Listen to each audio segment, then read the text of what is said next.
Yeah. Button. Button. Who's got the button?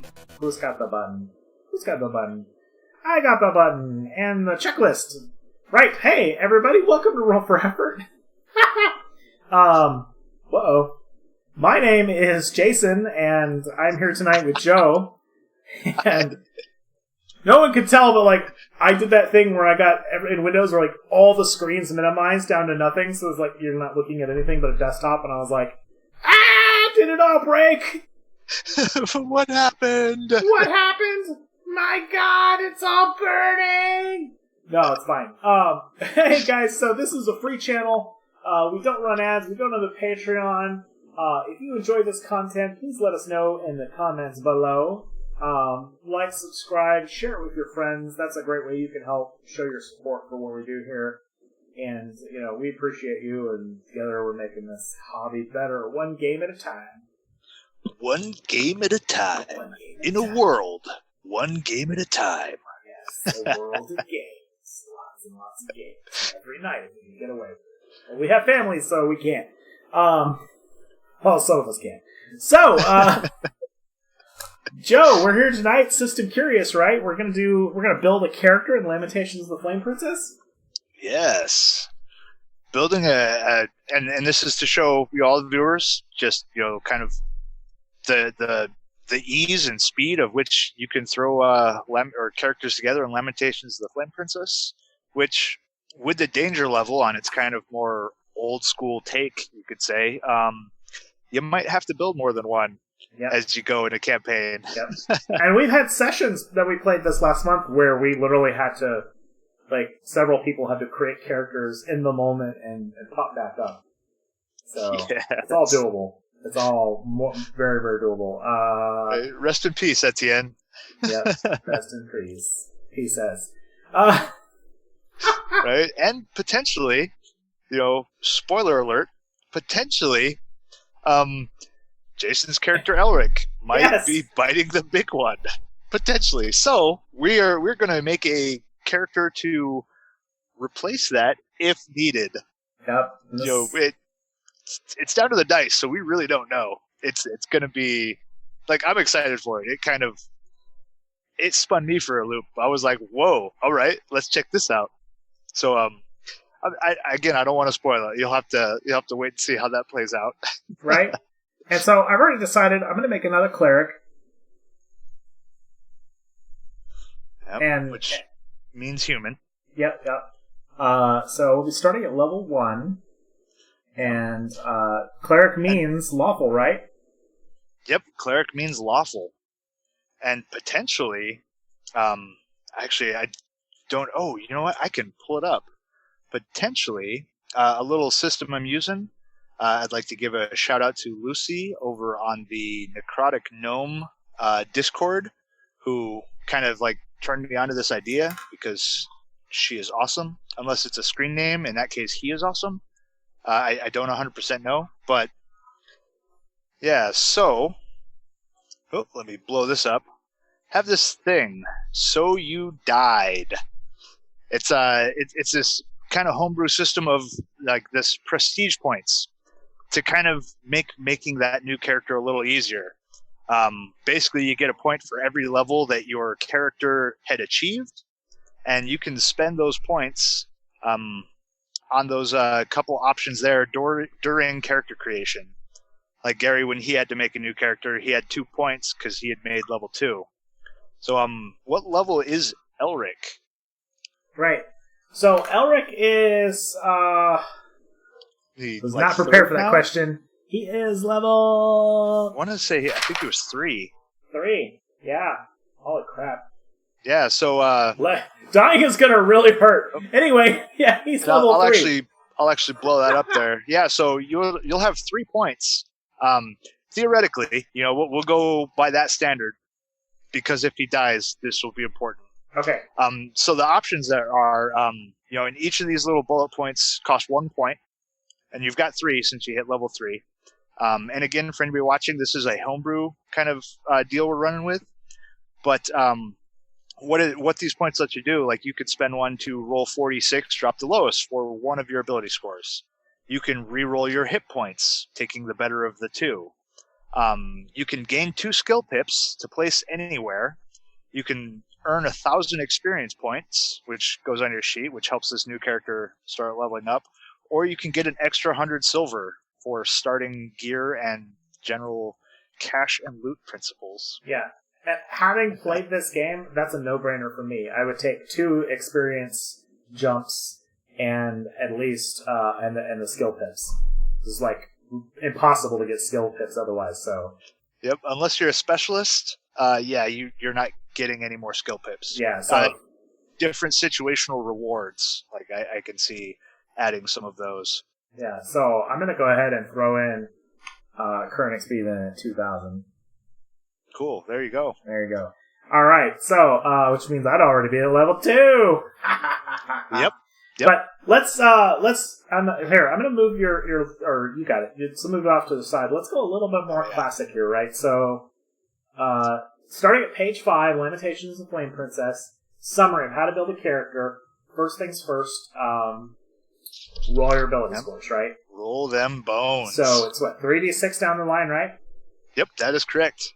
3d6 down the line. And this varies based on your race, or no? No, not here. Not here. Okay. Yeah, it's just straight 3d6. I know. Right. We'll get into Five Torches Deep. I know they have some differences based on a race, which is very cool. Okay. Oof. 1, 2, 3, 4, 5, 6. One more. And 9. Now this may not be a suitable character, right? So because that's the next set of the rules. I'm checking. Is that if your character is not at least a net zero character, then it's not a suitable character. And what we mean by that is that I'm just going to start filling these in here so I can get an idea. So starting with a 10. Looking like he's at a -1 total. Oh, -1 total? Well, screw that. We're just going to start over, right? So yeah, because that 7 and that 8 are both -1s, and only the 14 gets a +1. So that character died of dysentery at a young age. Yeah. Let's see. This one might be a lot better because I've got a couple of high rolls here, but also a couple of low rolls. So yeah, well, thankfully, like the 9s are in that even zone, so there's no modifier on those. That 8 though is a -1. Yeah. So cool. So I'm going to play. Yep. Total +1, or total in the positives for the modifiers playing out. Yep. So let's see. So that's an 8. That's a 14. Ooh, that's a good constitution. 9 dexterity. 14 intellect. 11 strength. And 9 wisdom. Okay. Oof. And then I think I would flip, because you can flip 1, right? Yep. Yeah, you can trade any 2 of those numbers. I'm going to trade intellect and wisdom since I'm playing cleric, right? So this will be a 9 then. Oops. People can't tell I'm using my tablet here.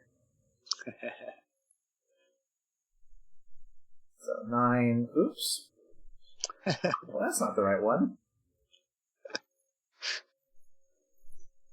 Advanced technology. So advanced it doesn't work. 9 and 14. Right. Spaceballs. Yeah, in the future, nothing works. And it comes with a little thing here, right? So this is -1. Yep. Constitution, 14 is a nice number, is a +1. Right? That's +1. Yep. And the 9s and 11 are no modifiers. Those are in the average zone. In the average zone. And you know what? It may really surprise people because they're used to playing games like 5th edition or ICRPG. The stats are like really bloated and really high, but this is a normal character for this kind of game, and it's a great way to know immediately. Like I've said this before, and people got in arguments over this. When a character sheet, a character creation process will tell you a lot about the kind of game that is going to be run. Yeah. And because the reality is here, this is a character that doesn't have a lot of bonuses, and if your standing target is a 12 or 11, as it often is in the OSR community, that's where the nickname comes from, that these are meat grinder systems. You Right. could die! Right? Yeah, as a basic unarmored human is a 12 armor class. Yeah. So in a combat situation, you got to beat that 12, which is not always the easiest thing. Sometimes it feels like a slog. Yeah. Now, let's do the next part here. Let's determine our maximum HP. Yep. And we're supposed to roll a d6 plus our constitution, and if it's less than a 4, it's going to be a 4. Yep, because cleric has a minimum of 4 hit points. Holy shit, I rolled a 6, so... Nice. 7 hit points. That is amazing. That's a really good start. That's a really good start. That's a really good start. I feel really lucky. And a thing I love about this game is that every class is its own experience chart. My only gripe about Five Torches, it doesn't have that, but it is simpler. But every class has its own experience chart, so they level up at different rates. Because, like, for example, if you create an elf, you start off with a crap ton of abilities and stuff, but that's made up for the fact that you're going to level really slowly. Yeah, I think they actually have the slowest leveling. I think they need 3,000 to reach level 2. Yeah, so hard stuff being an elf. Yeah. And I love that about this game too, that the elf is its own class. Yep. Same with dwarf and halfling. Yeah, this is a classic throwback to basic D&D. Now, I just filled in our saving throws. It comes with a chart for every class that tells you what the saving throws are. And so 14, 11, 16, 12, and 15. And what is cool... I'm sorry, go ahead. Oh, sorry, I'm going to ramble here because I'm just so excited about this. So, like, this matters. Your saving throw versus magic, for example, you get a +1 bonus. So, you're not just rolling... for non-magic effects there. Yeah, for non-magic effects, right? So... it's your intelligence gets a bonus to saves versus magical effects. Right? So, like, this affects this. So, it's easily overlooked, something I missed the first time we were doing this. Well, and also it could potentially, that bonus from intelligence or adding your intelligence modifier to magic effects. It's not necessarily just the magic saving throw, because potentially a magical device that kind of counts as a magical effect. Breath weapon also used a lot for area of effect. Magical area of effects. If it was a cloud of like this gnarly magical gas, that would apply. Magic, like a dragon breath, that's kind of a magical effect. I would go with that one. Yeah. So if it's something induced by magic, it applies to that saving throw, no matter which one of those 5 you end up rolling with.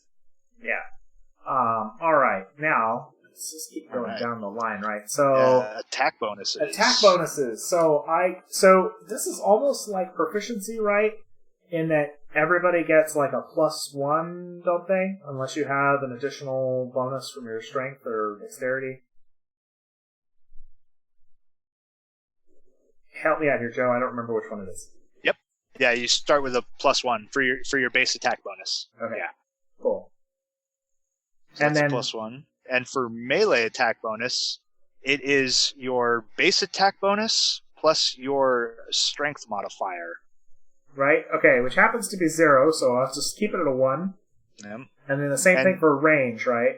Yeah, range goes with dexterity. So again, for this character, it's just a 1. Yeah, and I love the way they do this, right? Because it's all very intuitive. Like, it's literally written right there. That's what it is. And again, the only people that gain an increase to their base attack bonus is the fighter, because fighting is what they are good at. Yes. They don't have spells. They don't increase with the skills or common activities, as they're called. They are good at fighting. And this system really excels at making the fighter feel really good at fighting, because you have these combat options here, right here. Yeah. And so, as a cleric, I can only do this. Yeah, you've only got standard attack. I only standard, so I can't do parry. First pip of parry. Oh, you can do parry, but only that first pip. Oh, you notice there's the 2 separate ones. Parry has AC +2 and AC +4. Fighters, when they use parry, they get to add 4 to their AC. Yeah. Everybody else is just an AC2. Right. Where fighters, elves, and dwarves have benefit of those additional attack options down there. The higher parry AC and the press and defensive. Everybody else just gets the standard attack and that standard parry. Right. Right. Okay. We're going to have to pass on armor class because we're going to have to decide on our equipment before we can do that. Yep. Common activities, though. So, everybody starts with a single pip. Yep. A single pip for each one of those. Yeah, and we sort of, in our homebrew game, we convert this to a roll over system. But this is very easy to understand. It's actually a roll under system here. You roll a d6, and if you get the 1 pip, you pass the check. Yep. And the simple flip we did is that 1 pip is a 6 on the d6 instead of rolling a 1. We just made it just for like the brain nicey that you want the high numbers. Yep. And as a cleric, I get an extra pip in languages, right? Ooh, actually, or is that that was a homebrew thing? No, the languages, you get to add your intelligence modifier to the languages. Ah, okay. Yep. Ah, that's what it is. Yeah. So, and there it is. It's right here. Languages. And also, the only other thing that you get to add in is if you have a strength modifier, you get to add that to open doors. To open doors. Okay. Yep. And that's like literally like brute forcing. Like you're prying the door open. If it's wedged and stuck, you're shouldering into it to bust it open. Right.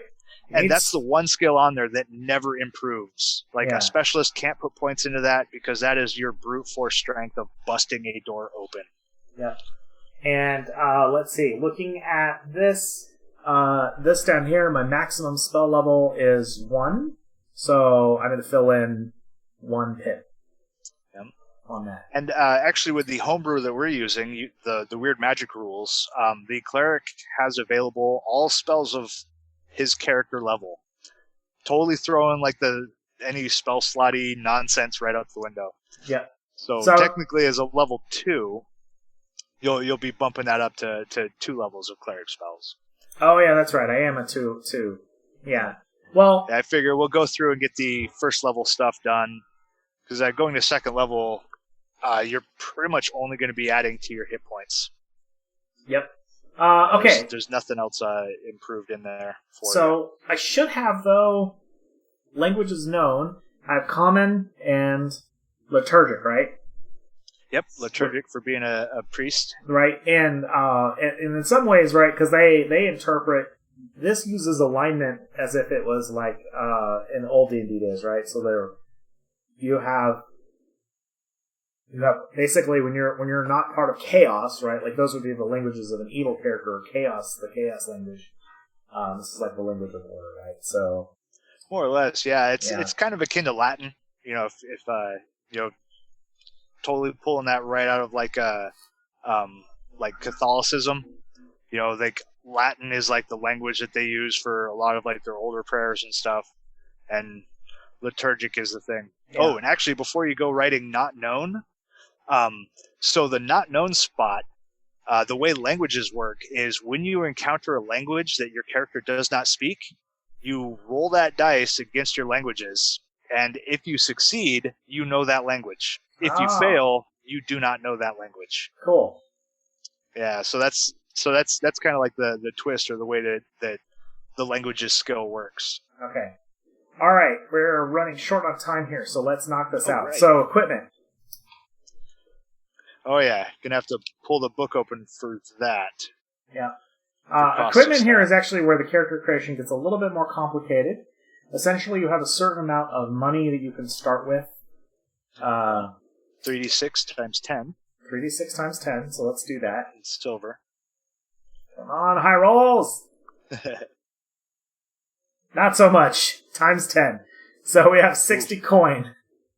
Yep, and it uses a silver standard. And the silver, 60 silver, right? So, this means I can buy for myself weapons-wise. Let's see, those are missile weapons. And also, one thing I've done, since we started the campaign here, the Bad Moon, when creating a character, you can take the better price, because there are 2 listed costs in the book, the city cost and the rural cost.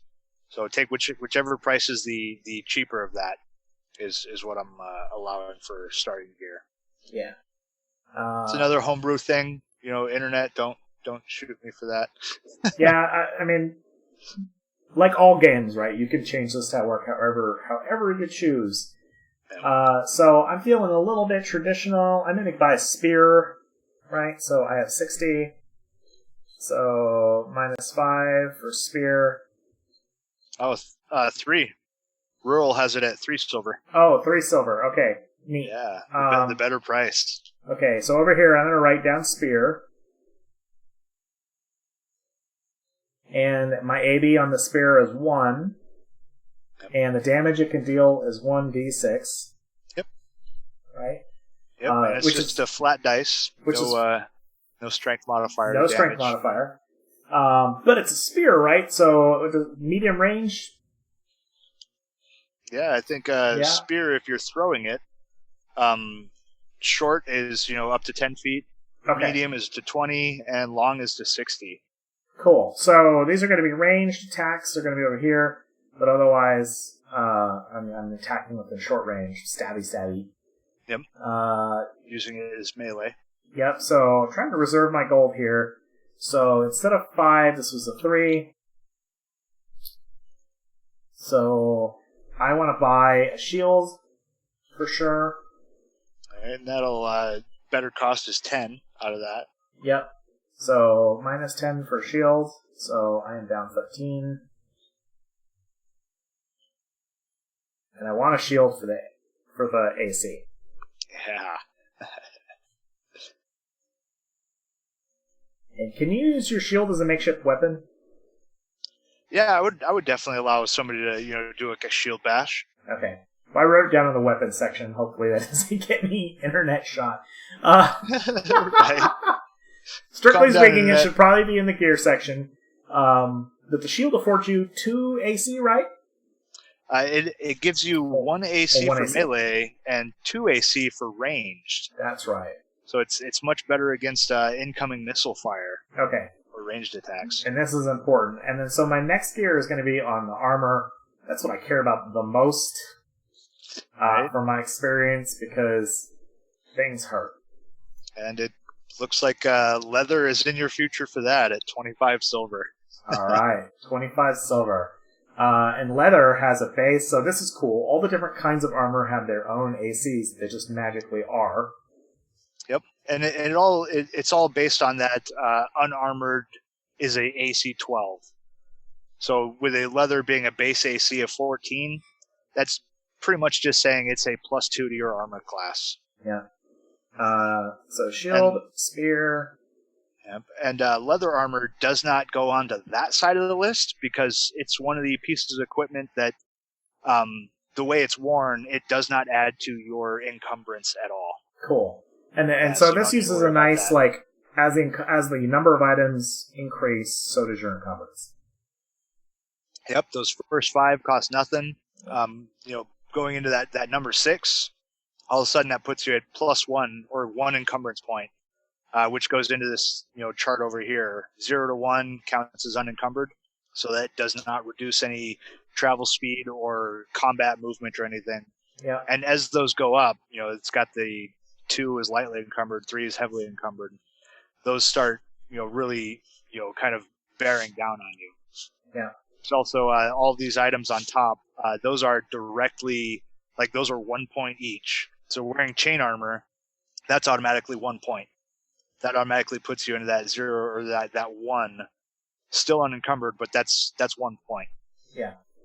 Okay, so now that I know my armor and my shield, I can fill out this little armor section right here rather easily. So my melee, my defense against melee with a shield is going to be 14 plus 1, so 15.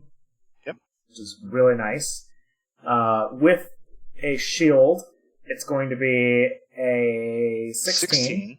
Yeah, for range. Because the shield is 2 plus 2 for range.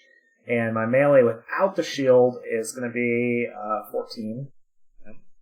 And your surprised will also be a 14. Surprised is armor class without shield and without dexterity modifier. if you had a dexterity modifier, you would add it to all of those spots except surprised. Oh, yes, and I went for Constitution instead of... Well, I wanted the higher Wisdom, right? So dexterity modifier was 0. Beautiful, beautiful. So we have here the only thing left then, because let's just say I'll stop there as far as buying equipment. The only thing that I need now is to decide on my spells. And as we were saying, there's a weird rule set you can use where you're not having to worry about that at all. Yeah, it's located in the, have to forgive the language, it's in the Vaginas or Magic, and in the Eldritch Cock. Yes. Free RPG Day books. They have the Lamentations weird magic system. Yeah. Which does away with, basically spell levels for magic users. It cuts out all of that spells per day nonsense.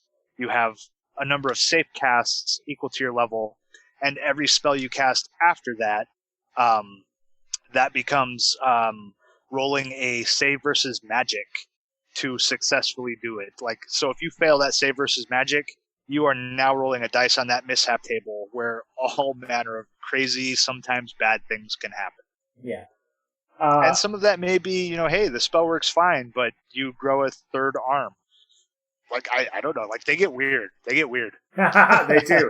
They do. And I absolutely love the way they do the spell system. They have a very nice list where you can sort of see all the different things that are going. And I'm a cleric, right? So I'd be silly that my first spell I would want to take, if we were playing the traditional rules, I would take, oh man. Probably Cure Light. Yeah, I was just going to say. If we were playing that. Cure Light Wounds, right? So Cure Light Wounds. Right. But with the rules we are using, the twist, because with wizards being able to use any spell levels are ignored. We've been rolling randomly, out of the 156 options or 157 different spells on the magic users list to determine what spells they get. So first level character was running around, or first level wizard had a 9th level wizard spell, and it's freaking gnarly. But for clerics, like the kind of power option there that gives them that benefit is the cleric knows every single spell on that list, does not need to memorize them. These are like miracles that they are calling down like through the faith to their god. Yeah, and that's the way to go. I love it. It's one of my favorite like alternate rules, and I love that James Raggy, the guy who wrote all this, that he was savvy enough to be able to put that out, for his system to offer as an optional set. But here it is, guys. We're at 27 minutes here on the video, and we were gabbing the whole time about creating the character. We got one last thing to do, because you're technically level 2. Oh, yeah. You're starting at level 2. You spent one of your prestige points on 2 skill pips. Yep. Let me move that back out of the way of the character sheet. Yeah, so you can, put in... Oh, what am I doing?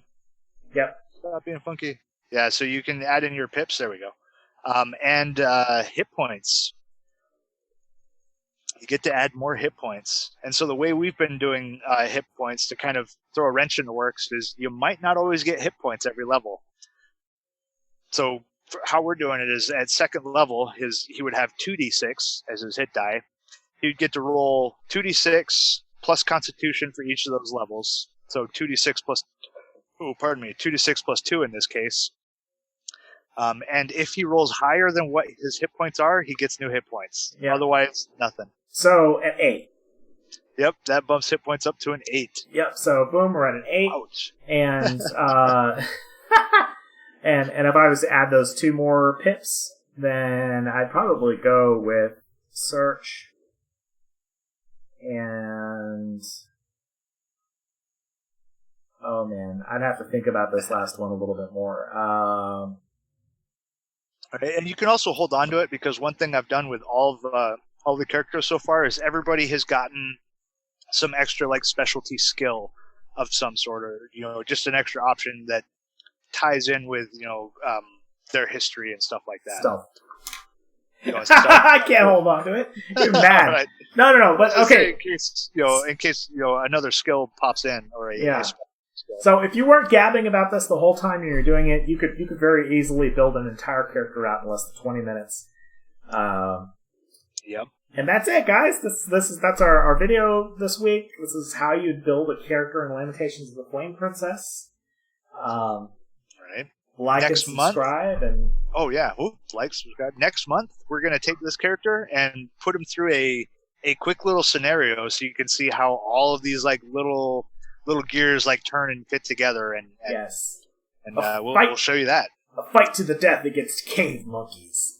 A fight to the death against cave monkeys. Right. You no take banana.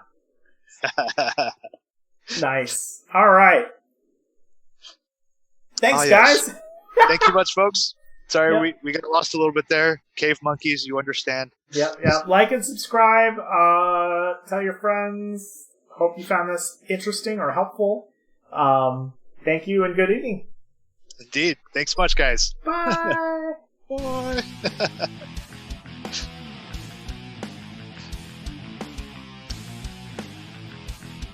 Fun stuff.